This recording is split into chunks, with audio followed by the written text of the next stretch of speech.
Nous faisons souvent l'expérience de moments qui nous mettent au défi, qui nous invitent à regarder au-delà de la surface et à explorer la profondeur de notre existence. L'éveil spirituel, bien que parfois douloureux, nous offre l'opportunité de trouver un sens plus profond à nos vies. Dans ce voyage, nous découvrons que le chaos peut être le précurseur de la clarté et que la lumière émerge à travers les ombres. Chaque étape est comme un chapitre dans l'histoire de votre évolution. Et bien que chaque chemin soit unique, nous partageons la quête commune de comprendre qui nous sommes vraiment. Dans le voyage de l'éveil spirituel, la première étape nous plonge dans le chaos, un tourbillon d'événements inattendus qui secoue notre monde jusqu'à ses fondations. C'est comme si l'univers nous donnait une gifle cosmique en retirant brusquement le tapis sous nos pieds. Cela peut se manifester de différentes manières, peut-être une relation qui s'effondre, un accident qui redéfinit votre vie ou l'apparition d'une maladie. Ces événements inattendus sont le catalyseur qui déclenche une rupture interne, un moment de révélation où nous comprenons que notre ego n'a jamais eu le contrôle en premier lieu. D'autre part, certaines personnes vivent ce que l'on peut seulement décrire comme un éveil spontané ou plein de grâce, sans tragédie ni agonie, une belle et naturelle réalisation. Michael Singer, le maître spirituel renommé et auteur, est un exemple de ceci, ayant trouvé l'illumination tout simplement assis dans son salon. La leçon fondamentale ici est qu'il n'est pas nécessaire de souffrir pour croître spirituellement. De plus en plus de personnes vivent des éveils spontanés, indiquant un possible changement dans la conscience humaine collective. Cette tendance encourageante nous dit que la transformation n'a pas besoin de venir à travers la douleur, mais peut arriver aussi naturellement que la lumière du matin. Quel que soit votre chemin vers l'éveil, que ce soit à travers le chaos ou la grâce, une chose est constante. Le début de grandes questions existentielles. Est-ce là toute l'étendue de la vie? Quel est mon véritable but? Ces questions vous éloignent de l'existence superficielle et vous invitent à explorer le sens plus profond de la vie. Reconnaissez votre éveil comme un appel sacré à une vie plus significative. Ce n'est pas juste un réveil à un nouveau jour, c'est un éveil à une nouvelle vie, à un nouveau vous. Ceci est votre appel à vous libérer des illusions qui vous ont gardé endormi, à émerger de votre cocon et à vous élever comme l'être magnifique que vous étiez toujours destiné à être. Après le chaos, nous atteignons la phase de l'extase, comme l'heure dorée du jour pour l'âme. Dans ce chapitre, tout est éclairé par une lumière radieuse et chaleureuse. Imaginez un monde où non seulement vous vous sentez vivant, mais vous vous percevez également comme une partie du cosmos, connecté à tout ce qui vous entoure. Ici, le monde devient une palette de couleurs vibrantes. Les arbres murmurent des secrets, les oiseaux chantent vos mélodies préférées, et les fleurs semblent éclore juste pour vous. Vous êtes inondé de joie, d'excitation et d'une variété de sentiments positifs que vous n'avez peut-être pas ressentis depuis des années. Pourquoi cette étape se sent-elle si incroyablement joyeuse? La réponse est simple, votre cœur est en train de s'éveiller. Pour beaucoup, c'est la première fois qu'ils s'accordent vraiment avec leur cœur. À mesure qu'ils s'éveillent, il devient le siège d'émotions telles que la compassion, la connexion et l'amour enveloppant. Mais le plus fascinant commence ici. À cette étape, vous commencez à vous sentir guidé, comme si une main invisible façonnait votre chemin. Les synchronicités deviennent votre nouvelle norme, vos capacités intuitives s'affinent, résonnant avec des choix et des directions qui s'alignent avec le but de votre âme. De plus, à cette étape, des dons spirituels commencent à émerger, des talents que vous n'auriez peut-être jamais su que vous possédiez. Cela pourrait être une capacité soudaine à comprendre profondément les gens ou à découvrir un talent pour guérir les énergies. Il est difficile de ne pas s'attacher à cette étape. Elle se sent comme une lune de miel perpétuelle avec votre âme. Mais comme toute lune de miel, cette étape a une date d'expiration. Beaucoup font l'erreur de croire qu'ils sont dans un état interminable de bonheur. En réalité, ce n'est qu'un beau chapitre dans un voyage multifacette. Ne résistez pas à l'ascension et au flux de ce voyage. Votre prochaine étape pourrait être la nuit noire de l'âme. Visualisez ce moment comme si vous étiez immergé dans un vaste espace, la nuit de l'âme, où vous vous trouvez entre l'ancien vous et le nouveau vous. Vous pouvez ressentir un manque de direction, et c'est normal. Dans cette phase, vous pourriez expérimenter ce que j'appelle le vide. Ce n'est pas un vide d'absence, mais un espace où vous êtes entre l'ancien moi et le nouveau moi.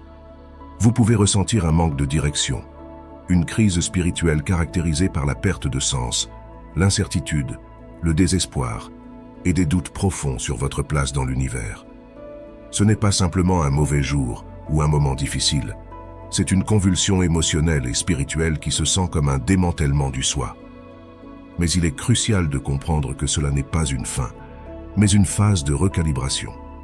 Votre âme intègre tout, ce que vous avez appris, préparant la scène pour émerger comme un être renouvelé. Pendant cette phase, vous pourriez vous sentir enclin à la réflexion profonde, à l'écriture dans un journal, ou à des activités telles que marcher dans la nature, absorbant ses pouvoirs curatifs. C'est un temps pour l'amour de soi, permettant au changement de s'enraciner en vous.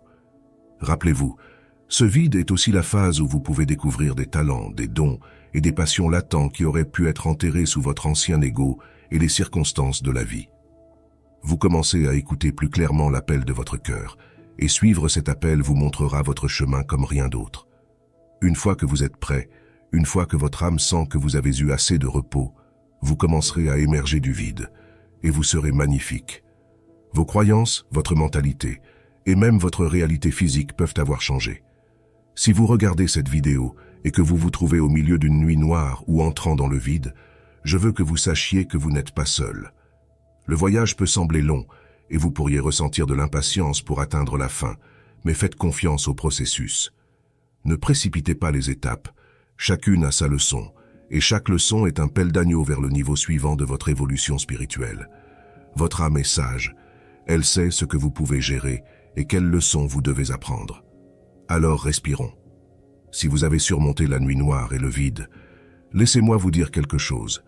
Vous êtes plus fort que vous ne l'imaginiez. Vous avez traversé les tranchées de votre âme et avez trouvé votre chemin vers ce que j'aime appeler la fondation. Cette période est comme l'aube après une longue nuit, un temps de soins personnels et d'acceptation. Pendant ce temps, il est probable que vous trouviez une paix intérieure que vous n'avez pas ressentie depuis longtemps. C'est le résultat d'avoir permis aux transformations de se produire dans le vide, un processus de guérison et de reconstruction interne. Ici, votre voyage spirituel commence à se sentir moins comme des montagnes russes et plus comme une promenade tranquille en voiture à travers des collines ondulées.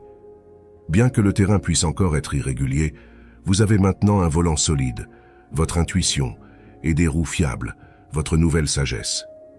Cette période de stabilité spirituelle est comme arriver à une plage tranquille, après avoir été secoué par les vents de votre agitation interne. Vous ne luttez plus pour survivre. Vous commencez à construire quelque chose à partir des matériaux bruts que votre âme vous a offerts. Maintenant, vous êtes différent. Vos perspectives ont changé. Vous avez goûté à la désespération et à l'espoir, à l'isolement et à l'unité. Toutes ces expériences ne sont pas seulement passées par vous. Elles font maintenant partie de vous, contribuant à une version plus fortifiée de vous-même. À cette étape, les relations prennent souvent de nouvelles textures et dimensions. Vous pouvez raisonner avec une fréquence qui ne correspond peut-être pas à tout le monde dans votre passé, et c'est bien. Vous ne les laissez pas derrière vous. Vous avancez, et ceux qui doivent être dans votre vie vous rattraperont également. C'est aussi le moment où votre but devient beaucoup plus clair. Vous avez laissé derrière vous les attentes de la société, de la famille, et même vos propres rêves passés qui ne vous servent plus. Vous êtes libre de voir ce qui compte vraiment pour vous. C'est comme si l'univers dégageait le brouillard et disait « Voici, c'est le chemin ». Bien que ce soit un moment tranquille, ne le confondez pas avec un état de stagnation. C'est plus comme le silence profond sous un océan agité en surface. Vous vivez la vie, peut-être comme vous l'avez toujours fait, mais dans les profondeurs de votre âme, tout est différent. Vous commencez également à manifester réellement. Rappelez-vous, vous opérez maintenant à une fréquence plus élevée. Les choses que vous attirez dans votre vie, les expériences, les personnes et les opportunités seront plus en accord avec votre moi authentique. Et parce que vous avez traversé des moments difficiles, vous appréciez maintenant chaque petite chose. Chaque petit détail peut se sentir comme une bénédiction, un cadeau de l'univers pour vous, le nouveau vous. Vous avez obtenu votre diplôme de chaque phase de votre éveil, prête à affronter le monde avec votre nouvelle sagesse. Imaginez, comme un arbre en croissance, vous avez traversé chaque phase comme un jeune bourgeon qui aspire à atteindre le ciel. Mais maintenant vous avez fleuri en une entité complète et en paix. Votre voyage est unique, et chaque expérience, chaque défi et chaque moment de joie ont contribué à la personne que vous êtes aujourd'hui. Comme un arbre fort et enraciné, vous ne vivez pas seulement, vous prospérez. Et en faisant cela, vous faites prospérer le monde autour de vous. Chaque phase a eu sa beauté et ses leçons, vous façonnant en un individu plus sage et plus fort. Rappelez-vous, ainsi qu'un arbre ne grandit pas seulement vers le haut, mais s'enracine également profondément dans la terre, votre croissance spirituelle nécessite à la fois d'atteindre de nouvelles hauteurs et de s'enraciner profondément. Les deux sont essentiels pour une vie équilibrée et satisfaisante. Votre voyage spirituel peut ne pas suivre exactement les étapes que nous avons explorées ici. Chacun a son propre chemin unique. Alors embrassez votre voyage, quelle que soit l'étape dans laquelle vous vous trouvez. Cette vidéo est ici pour vous rappeler que vous n'êtes pas seul, que chaque phase a son but, et que votre âme sage et connaissante vous guidera vers ce que vous devez apprendre. Si cette vidéo a résonné avec vous, je vous invite à la partager avec vos êtres chers, afin que chacun puisse trouver inspiration et consolation dans son propre voyage spirituel. Je vous souhaite une belle journée remplie de paix et de réalisation. Merci de nous avoir rejoints dans le voyage de l'éveil.